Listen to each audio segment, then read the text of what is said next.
നമസ്തേ. കേരള സർക്കാർ നഷ്ടത്തിലോടുന്ന 18 പൊതുമേഖലാ സ്ഥാപനങ്ങൾ അടച്ചുപൂട്ടാൻ തീരുമാനിച്ചിരിക്കുന്നു. പൊതുമേഖലാ സ്ഥാപനങ്ങൾ പൊതുവെ നഷ്ടത്തിലാണ് ഓടിക്കൊണ്ടിരിക്കുന്നത്. അപൂർവം ചിലത് ലാഭം ഉണ്ടാക്കുന്നുണ്ട്, അതും തുച്ഛമായ ലാഭം. അതുതന്നെ സർക്കാർ ചെയ്തു കൊടുക്കുന്ന പല ആനുകൂല്യങ്ങളും കൈപ്പറ്റുന്നതുകൊണ്ടാണ് അങ്ങനെ ലാഭത്തിലോടുന്നത്. ഇല്ലെങ്കിൽ പൊതുവേ പൊതുമേഖലാ സ്ഥാപനങ്ങൾ നഷ്ടത്തിലോടാൻ വിധിക്കപ്പെട്ടവയാണ്. കാരണം അവയ്ക്കൊരു നാഥനില്ല, ഉടമസ്ഥനില്ല.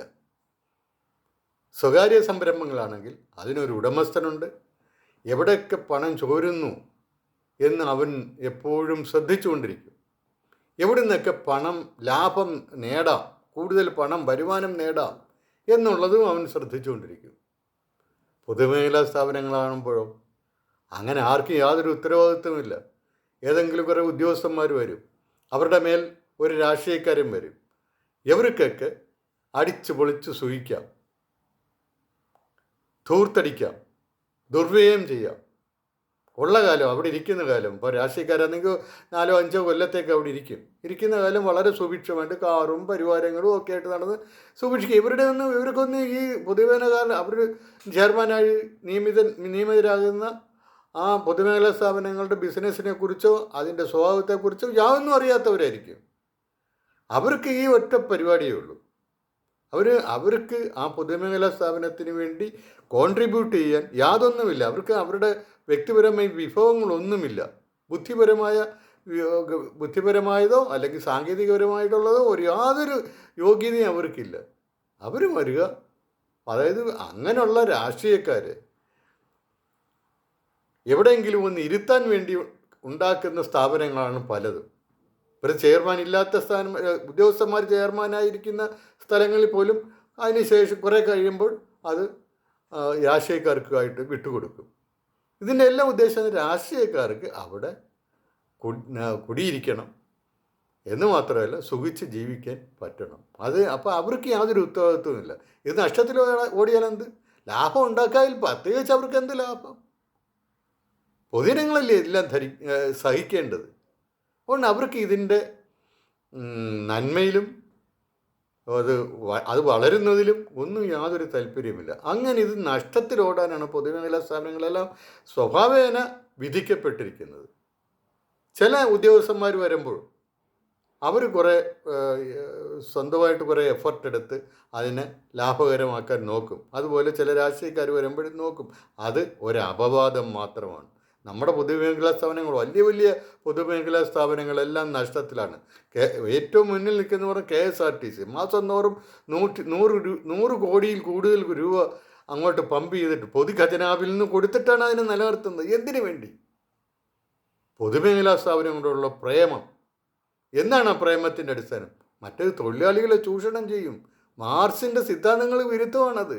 അതുകൊണ്ട് പൊതുമേഖലാ സ്ഥാപനങ്ങളിൽ വേണം എല്ലാ വ്യവസായ സ്ഥാപനങ്ങളും എന്നുള്ള മൂഢമായ ധാരണകളിലാണ് ഈ പൊതുമേഖലാ സ്ഥാപനങ്ങളോടുള്ള പ്രേമം വളർത്തിയത്. തൊഴിലാളികളെ അങ്ങനെ പറഞ്ഞു പഠിപ്പിച്ചിരിക്കുകയാണ്. മുതലാളി ലാഭം എന്ന് പറഞ്ഞ് കൊണ്ടുപോകുന്നതെല്ലാം നിങ്ങളുടെ അധ്വാനമാണ്. അപ്പോൾ ഈ നഷ്ടം വരുന്ന സ്ഥാപനങ്ങളുടെ തിരിച്ച് അങ്ങോട്ട് കൊടുക്കുമോ പൈസ? വാങ്ങിക്കുന്ന ശമ്പളം കുറയ്ക്കുമോ? ഒരിക്കലും കുറയ്ക്കത്തില്ല. സർക്കാർ അറിയാതെ തന്നെ ശമ്പള വർധന നടത്തുന്ന ഒരു സ്ഥാപനമാണ് ഈ ഇലക്ട്രിസിറ്റി ബോർഡൊക്കെ. ഇലക്ട്രിസിറ്റി ബോർഡും വാട്ടർ അതോറിറ്റി എല്ലാം നഷ്ടത്തിലാണ്. ആയിരക്കണക്കിന് കോടി, 1000 കോടികൾ കൂടുതൽ നഷ്ടം വരുത്തുന്ന സ്ഥാപനങ്ങളാണ് അവയൊക്കെ. എന്തിനാണ് ഇതിനെയൊക്കെ കെട്ടിപ്പിടിച്ച് വെച്ചുകൊണ്ടിരിക്കുന്നത്? ഞാൻ ഈ പറഞ്ഞ ഒറ്റ കാര്യമേ ഉള്ളൂ. കുറേ ആൾക്കാർക്ക് ഇത് കൊണ്ട് നടന്നു കഴിഞ്ഞാൽ സുഖിക്കാം, പൊതുജനങ്ങളുടെ രീതിയിൽ സുഖിക്കാം, താൻ തോന്നിത്തം പോലെ ചെലവാക്കാം. അവർക്ക് ഈ സ്ഥാപനത്തോട് യാതൊരു ഒരു പ്രതിബദ്ധതയുമില്ല. ഇത് നന്നാകണമെന്ന് അവർക്ക് യാതൊരു താല്പര്യവുമില്ല. ഇതാണ് ഇവിടെ പൊതുമേഖലാ സ്ഥാപനങ്ങളിൽ നമ്മൾ കണ്ടുവരുന്നത്. ഇനി ഇത് പ്രൈവറ്റൈസ് ചെയ്താലും രാഷ്ട്രീയക്കാർക്ക് നേട്ടം തന്നെയാണ്. പക്ഷേ ഇത്രയും സർവതന്ത്ര സ്വതന്ത്രമായിട്ട് വാരിയെടുക്കാനോ അല്ലെങ്കിൽ ദൂർത്തടിക്കാനോ പറ്റത്തില്ലെന്നുള്ള ഒറ്റ കുഴപ്പമേ ഉള്ളൂ. അതായത് പ്രൈവറ്റ് സ്ഥാപനങ്ങളാണെങ്കിലും സ്വകാര്യ സംരംഭങ്ങളാണെങ്കിലും തൊഴിലാളികളെ പറഞ്ഞ് ചില നിങ്ങളെ ചൂഷണം ചെയ്യുകയാണെന്നുള്ള ആ സിദ്ധാന്തത്തിന് പുറത്ത് അത് തടയാൻ ഞങ്ങൾ രക്ഷകരാണ്, അപ്പോൾ ഞങ്ങളുടെ കീഴിൽ അണിനിരക്കുക. അങ്ങനെ അണിനിരത്തി ഒരു സംഘടിത ശക്തിയായി വളർന്നിട്ട് അതിൻ്റെ പേരിൽ മുതലാളിയോട് വില വീശുന്നു. വില പേശി ഇവർ രഹസ്യമായിട്ട് പൈസ വാങ്ങിക്കുന്നു. ഈ കഴിഞ്ഞ ഒരുപാട് കാലം മുമ്പൊന്നുമല്ല, കൊച്ചിയിലെ ഒരു തൊഴിലാളി നേതാവ്, അയാൾ വലിയ നേതാവാണ്. അയാളുടെ ഭാര്യയും അവിടെ കൊച്ചിൻ റിഫൈനറീസിലോ അവിടെ എവിടെ ജോലിയാണ്, അതായത് ഇന്ത്യൻ ഓയിലിൻ്റെ ഏതാണ്ട് സ്ഥാപനത്തിൽ ജോലിയാണ്. ഇയാൾക്ക് അവിടെ കണ്ട് പണ്ട് ജോലി ഉണ്ടായിരുന്നെന്ന് പറയുന്നു. അയാൾക്ക് മിനി കൂപ്പറും മറ്റേ അങ്ങനെയൊക്കെയുള്ള വലിയ വലിയ വലിയ വിലയുള്ള കാറുകൾ 2 എണ്ണമാണ്.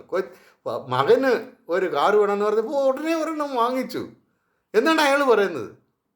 അപ്പോൾ ഇതിനൊക്കെ എവിടുന്ന പൈസ? ഇതിനൊക്കെ ഈ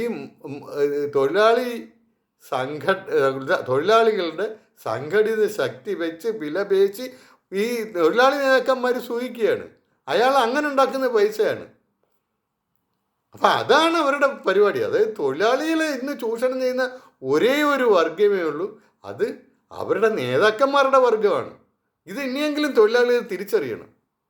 എല്ലായിടത്തും പോയിട്ട് ഇതുപോലുള്ള സംഘടിപ്പിക്കും, എന്നിട്ട് ആ ശക്തി വെച്ചിട്ട് വില പേശും. അങ്ങനെയാണ് മാസപ്പൊടിയൊക്കെ പറക്കുന്നത്, ശല്യം ചെയ്യാതിരിക്കാൻ വേണ്ടി. അതായത് അവരുടെ കൈവശത്തിലുള്ള നേതാക്കന്മാരുടെ കൈവശത്തിലുള്ള അവരുടെ നിയന്ത്രണത്തിലുള്ള പൊതുജന ശക്തി അല്ലെങ്കിൽ സംഘടിത ശക്തി അത് വ്യവസായികൾക്കെതിരായിട്ട് ഉപയോഗിക്കാതിരിക്കാൻ വേണ്ടി, അങ്ങോട്ട് തിരിച്ചുവിടാതിരിക്കാൻ വേണ്ടി കൈക്കൂലി കൊടുക്കുന്നു, വാങ്ങിക്കുന്നു. മാസപ്പടിയായിട്ട് അത് വന്നുകൊണ്ടിരിക്കുന്നു. എല്ലാവർക്കും കൊടുത്തിട്ടുണ്ട്, പത്രക്കാർക്കും കൊടുത്തിട്ടുണ്ട്. ഇതാണ് ഈ സമൂഹത്തിൽ നടന്നു വരുന്നത്. പൊതുജനങ്ങൾ ഇതൊക്കെ മനസ്സിലാക്കണം. അവരുടെ നക്കാപ്പീച്ച അവരുടെ നേതാക്കന്മാർക്ക് എറിഞ്ഞു കൊടുത്തിട്ട് അവരുടെ സ്വത്ത് മുഴുവൻ അപ്പാടെ ഊറ്റിക്കൊണ്ടുപോവുകയാണ് മുതലാളിമാർ. അതിന് പൊതുമേഖലാ സ്ഥാപനമായാലോ അപ്പോഴും ഊറ്റൽ സ്വതന്ത്രമായിട്ട് നടക്കും. ഇവരുമായിട്ടൊക്കെ ഒത്തു കളിച്ചുകൊണ്ട് പലതും നടക്കും. അങ്ങനെ ഈ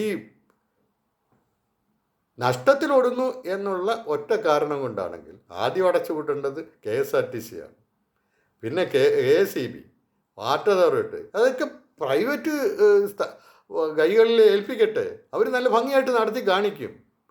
അവർ ഞാൻ പറഞ്ഞ പോലെ അന്നേരം സ്ഥാപനത്തിനൊരു നാഥൻ വരും. ഇപ്പോഴും നാഥനില്ല, അതാണ് ഇപ്പോഴത്തെ ഏറ്റവും വലിയ കുഴപ്പം. ഉള്ള നാഥന്മാരെന്ന് പറയുന്നത് അവർക്ക് ഇതിനകത്ത് യാതൊരു താല്പര്യവുമില്ല, അവർ ഇതിനെ എങ്ങനെ ഊറ്റാമെന്നും പറഞ്ഞ് നടക്കണം. തറവാടിനെ തുരന്ന് സ്വന്തമായിട്ട് നന്നാകാൻ നോക്കുന്നവരാണ്. എങ്ങനെയാണ് അവരിത് കൊണ്ടുപോകുന്നത്? അപ്പോൾ ഈ 2 രീതിയിൽ സംഭവിച്ചാലും പ്രൈവറ്റ് ആണെങ്കിലും പൊതുമേഖലയാണെങ്കിലും നന്നാകുന്ന ഒരു വർഗമുണ്ട്, ഈ യൂണിയൻ നേതാക്കന്മാരും രാഷ്ട്രീയക്കാരും. ഇവരെ ഈ മാറ്റി നിർത്തിയെങ്കിൽ ഇവരെക്കുറിച്ച് പൊതുജനങ്ങൾക്ക് തീർച്ചയായിട്ടും നല്ലൊരു കണ്ണ് വേണം ഇവരുടെ മേൽ.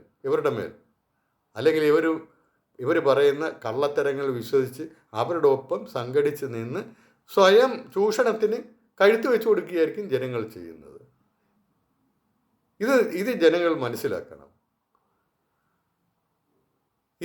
ഇത് മനസ്സിലാക്കി വേണം നമ്മൾ മുന്നോട്ട് പോകാൻ. അപ്പോൾ എല്ലാ പൊതുമേഖലാ സ്ഥാപനങ്ങളെന്ന് പറഞ്ഞ് നഷ്ടം വരുത്തുന്ന എല്ലാ സ്ഥാപനങ്ങളും അടച്ചുപൂട്ടണം.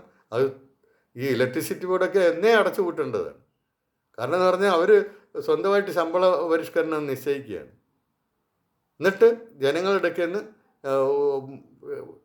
എന്നും വൈദ്യുതി ചാർജ് കൂട്ടി പിടിച്ചു വാങ്ങുകയാണ്.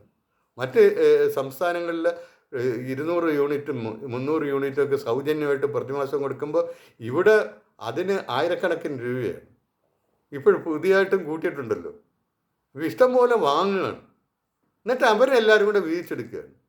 ഈ നഷ്ടം വരുന്നത് എങ്ങനെയാണ്? അത് ഞാൻ ചോദിക്കുന്ന ആ ചോദ്യം അതാണ്. തിരിച്ചു കൊടുക്കുമോ ഈ തൊഴിലാളികൾ? കൊടുക്കണ്ടേ അവരുടെ പ്രിൻസിപ്പിൾ അനുസരിച്ച്? ലാഭം അവരെ ചൂഷണം ചെയ്യുന്നതാണെങ്കിൽ നഷ്ടം അവർ ചൂഷണം ചെയ്തുകൊണ്ട് വരുന്നതല്ലേ, അത് തിരിച്ചു കൊടുക്കുക. അവർ ശമ്പളത്തിൽ കുറവ് വരുത്താൻ സമ്മതിക്കുമോ? ഒരിക്കലും സമ്മതിക്കത്തില്ല. അതാണ് ചൂഷണം. അപ്പോൾ പൊതുജനങ്ങളെ ചൂഷണം ചെയ്യുന്നത് ഈ സംഘടിത തൊഴിലാളി വർഗം, അവരെ ചൂഷണം ചെയ്യുന്നത് അവരുടെ നേതാക്കന്മാർ. ഇതാണ് നമ്മുടെ അവസ്ഥ. ഇങ്ങനെയുള്ള ഒരു ദയനീയ അവസ്ഥയിലാണ് കേരളം ഇപ്പോൾ വന്നു പെട്ടിരിക്കുന്നത്. ഈ കപട ആദർശങ്ങൾ തള്ളിക്കളഞ്ഞിട്ട് ജനത്തിനും നാടിനും ഗുണം ചെയ്യുന്ന പാതയിലേക്ക് നാട് പുരോഗമിക്കണം. എങ്കിലേ ഈ നാട് നന്നാവുകയുള്ളൂ. നന്ദി, നമസ്കാരം.